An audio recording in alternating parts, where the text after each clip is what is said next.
Hey theorists, and welcome to gate number 4. Now stop, I know you're probably already pausing this video, alternate reality gate. Please tell me! Video. 7 gates. I think something is terribly wrong. Help me! Don't turn off the video! Don't worry, there are no secret hidden clues here. Pinky swear, I promise. I crossed my fingers in front of me, which means I might be lying, but I'm not. Hello, Internet. Welcome to, not Game Theory. Sorry. I had to. If you're doing a video about game theory, you have to do the intro at least once, right? So this is a video I've had on the back burner since about 2020, when the ARG I'm about to talk about both started and finished. However, due to certain real-world events happening at the time, as well as a lot of personal stuff, I never really got around to making it. But now, it's 2024, exactly 4 years later. That makes me feel very old. And in honour of Matpat retiring, or perhaps to cope with that fact, I thought I'd finally sit down and actually make it. So come with me as I speculate about, and largely make up, based on tiny amounts of evidence, the lore of game theory's very own augmented reality game. No, not the 7 Gates ARG. No, not the merch mystery one either. Today, we are looking at the FNAF merch ARG. For the many people that likely have no idea what I'm talking about, the FNAF merch ARG took place on the 12th of November 2020, and it began with a single tweet from Game Theory's ARG Twitter account, which is Hello Internet backwards. Return here, 6:36 PM PST, November 12th, 2020. Bring pizza. At the time listed, the account then posted this image, which, when brightened, revealed the website URL www.unturnednostone.com/ismellpizza. Unfortunately, the website link is now dead. However, if you use the Wayback Machine, you can see that the website led to a series of images, each one showing a different piece of the FNAF collection, as it were, and each featuring a small puzzle to solve. Find the answer to each riddle, add it to the end of the website URL, reach the next page. Rinse and repeat until you reach the end page and receive a discount code for the merch site. It was a fun little game, one that was simple enough for idiots like me to understand, but also had a series of bigger challenges hidden at the end of it for people who wanted a chance at winning bigger prizes. It was short, it was sweet, and it was a really cool way to introduce new merch, honestly. However, there was one teeny tiny little part of this ARG that stuck out to me when I first played it for myself all those years ago. One tiny sentence that would burrow its way into my brain and not leave for the next 4 years. And that, as well as the potential lore implications of that entire thing for future games, is the subject of today's video. Hey, this is Editor Beth jumping in real quick just to say that if you like what you're seeing so far, you should definitely subscribe, because I'm going to have a lot more YouTube analysis theory content like this in the future. Cool. Okay, hit the subscribe button. Quick, do it. Hit it before I run out of time. Quick, hit it. In order to find this key sentence, we need to talk about that final challenge I just mentioned, the one that was presented to the community after the discount code was found. In order to complete it, players were tasked with downloading each image and then delving into the source code of each image and scrolling through the massive gibberish that followed. At the bottom, they would find a symbol as well as fractions of another URL, and once both of these elements were solved, they would lead to a Google Doc which housed the final puzzle. Solving it for the answer Death Coin would add the fastest players to a leaderboard, where they would then be rewarded with unique merch and other prizes for their efforts. But these symbols, and URL fractions, were not the only things that could be found in the source code.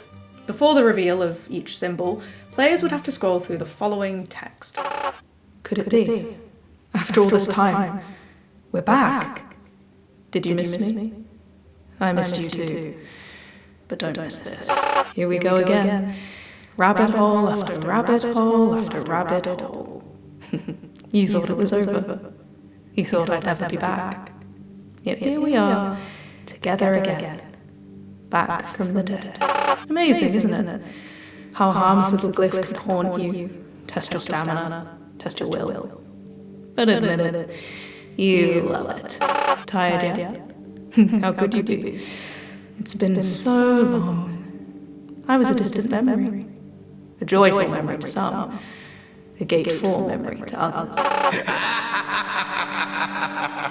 Don't worry.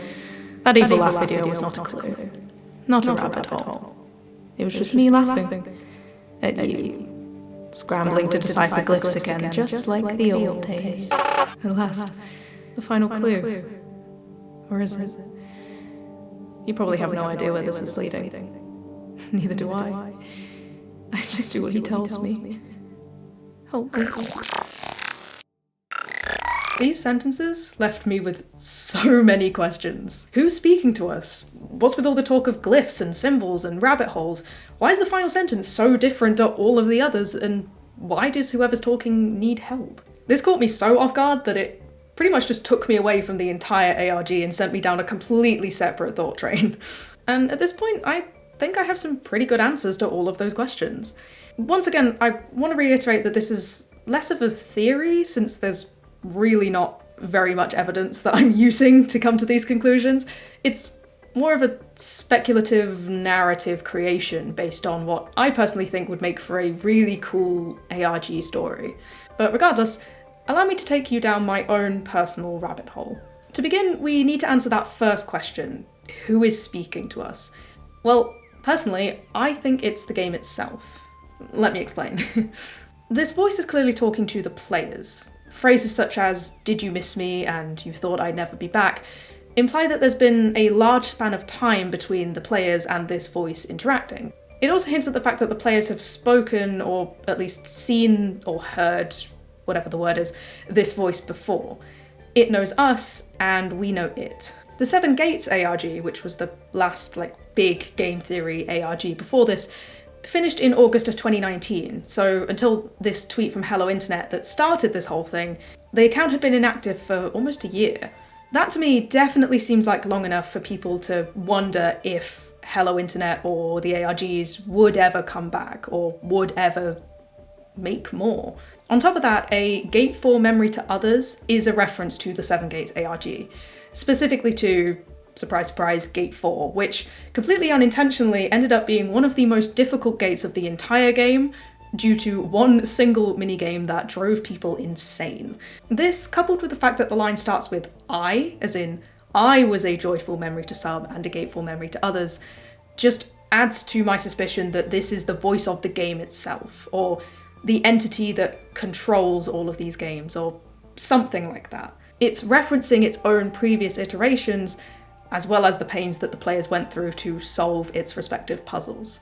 It's also kind of relishing in the fact that it's back in a new form, that it has returned to play games once again. And if you want even more evidence of this, listen to some of these lines from the Seven Gates ARG. Have you found that which you seek? Well met, theorist. You have entered the dimension of space and time. Your next step is to travel to alternate realities. You have everything you require. Go. They sound awfully similar to the lines from the FNAF merch images, from the same cryptic language to the references to the player. But you don't even need to go that deep into either game to figure out that this is the same character, as it were. Just the fact that both of these ARGs take place on the same base website, aka unturnednostone.com, as well as the fact that the Hello Internet Twitter account tweeted hints for both of these ARGs, should give this away. They are both linked. Now, obviously the real-world explanation for this is that both games were ran by the same people, that being Matpat and the rest of Team Theorist. But for the lore... Oh wait, sorry, I'm not saying that right. Lore! This has some interesting implications. To me, it feels like there's some sort of controlling force behind all of this, some mastermind that knows the ins and outs of both games and the people who play them, and then uses this knowledge to mess with said players. For simplicity's sake, I'm going to be calling this entity Chaos, since the logo that has been used to brand both of these ARGs, that being the upside-down Game Theory logo, has been dubbed the Chaos Theory logo. All of this in turn makes that last line about doing what he tells me even weirder, because it sounds a lot more desperate and a lot less knowledgeable on the game itself than all of the rest of the lines that came before it. Which is why I believe that this line in particular is spoken by someone else. There is a second person talking to us through these images. The first indication of this is that sudden change in tone. The cries for help and confusion over where the game is heading next is a far cry from the all-knowing, omnipotent voice that mocked us for our lack of knowledge just seconds ago. But the second indication comes from that use of he. Until this point, all of the sentences have made references to me and you, aka Chaos and the players, but never a third party, never a he. This is also apparent in the Seven Gates ARG, with references only to Theorist, aka the players, and me, aka Chaos, talking about itself, except for small instances where Chaos is talking about other people, such as Matpat was eating something. There is never a separate entity mentioned, so for one to suddenly be talked about now, it must mean we are no longer hearing the voice of Chaos, but instead, someone talking about Chaos, someone who is afraid of this entity and the power that it holds. So who is this separate person then? Well, I believe it's Matpat himself. Admittedly, there is very little evidence to support this guess, but at the same time, there are very few other people who it could conceivably be. In the FNAF Merch ARG, for example, we're only ever shown Matt and Steph, and we only ever hear Chaos through the text on the screen, and of course in the source code. Once again, the Seven Gates ARG is similar, with references to Matpat and Chaos speaking to us through the text on the screen, as well as Drama Llama, but something tells me he's not the voice crying out for help here. I mean, in the Seven Gates ARG, he was trapped in a sense, but he wasn't really panicked about it. It was more like a, hey, looks like I'm stuck in this maze, can you help me out? Rather than being fearful of some controlling, all-knowing entity. Anyway, all of this is to say that Matt is really the only other person who is seen across both ARGs. He and Chaos are the links between these two games, hence why I believe that the two voices speaking to us are Matt and Chaos. But you may be asking at this point, why is it Matt and not, say, Steph? She is in the photos as well, after all. Well, look at what Chaos says in those first few lines. Rabbit hole after rabbit hole after rabbit hole. Amazing how a harmless little glyph can haunt you, test your stamina, test your will. Scrambling to decipher glyphs again, just like the old days. If that doesn't sound like Game Theory's entire MO, I really don't know what does. Sure, it's a reference to the players of the ARG scrambling to decipher the codes in time to win prizes, but it could just as easily apply to Matt as a theorist, scrambling to decipher the clues hidden in pretty much any of the indie games he's covered. Steph, while being a key member of Team Theorist, being one of the owners of the entire company, isn't really as much a part of the puzzle solving as everyone else. At least it doesn't seem like it from an outsider's point of view. I don't know anything about what goes on behind the scenes, and none of us are really privy to that, obviously. But it really does seem to me that with all of the talk of ciphers and glyphs and rabbit holes and all of that, Chaos is taunting not just the players, but Matt himself, dangling that prize of answers in front of him just as much as he is everyone else. You probably have no idea where this is headed, neither do I. This voice is including us, the players, in with themselves, which makes a lot more sense to me if this is Matt talking. We are all, as theorists, in the same boat, but Matt, in particular, is under the control of something else, something that is actively mocking him and using his own games against him. On top of that, if this second voice was Steph, rather than Matt, I feel like she would have mentioned Matt by name. If this was a scenario where Steph was kind of being held hostage by Matt, who is like possessed by Chaos or something like that, I feel like instead of just saying, I just do what he tells me, it would have been something more like, I just do what Matt tells me, or something is wrong with him, or help him, or something like that. Instead, we get this mysterious unknown he. Matt doesn't know what this entity is, but he's stuck doing what he tells him to. Like a puppet on a string or something. Hey, this is Editor Beth again, jumping in. So something I realised after I recorded all of this stuff and was going back through the Seven Gates ARG stuff to kind of like find reference images and stuff, I realised that Matt also talks in the source code in the Seven Gates ARG. Like, he is the only other character besides Chaos that seems to be able to do that. So yeah, in my mind, this just is even more evidence that this second voice could be Matt, because there's literally no one else across both games that is shown to be able to talk in the source code except for Chaos and Matt. So yeah, cool. Just some extra information there for you. Okay, goodbye. So we have two voices in the source code, Chaos and Matt. so what? What's so important about a single line at the bottom of source code from an image from 4 years ago? In the grand scheme of things, not a lot. There haven't really been any big ARGs since 7 Gates, bar some extra merch mysteries and the like. However, I think the tiny threads left behind by the FNAF merch ARG have the potential to be built up into something really cool. Like a really big, really interesting, grander scale ARG centered around the game itself coming to life and turning on its creator. So, Matpat, Team Theorist, other people that are definitely not watching this video, allow me to end this with a pitch for a new ARG, one that I don't think I've seen done before. Picture this. You are Matpat. Insane revelation, I know. And you want to create an augmented reality game in order to both give back to the fans and test them, to see if the skills you've tried to impart on them over the years have actually stuck. So you create it. You use an upside down version of the Game Theory logo to brand it accordingly. You give it a voice, one that is helpful but also a little cocky. You use a variety of codes and create multiple fake languages in order to hide clues and messages. And you succeed in creating a game spanning multiple merch lines, multiple gates, and multiple years. But over that span of time, something begins to change. Messages begin to appear that you don't remember writing. The language you made expands into something you no longer recognize. The game suddenly gains a mind of its own. And the more puzzles you create, the more power you give it, the more it takes over, twisting your work into something it was never meant to be, until eventually it takes control of you. Trapped in a world of endless games, all you can do is what it tells you to do. And all you can do is hope that the knowledge you have imparted on your community is used not for their entertainment anymore, but to free you from the entity that you unintentionally set free.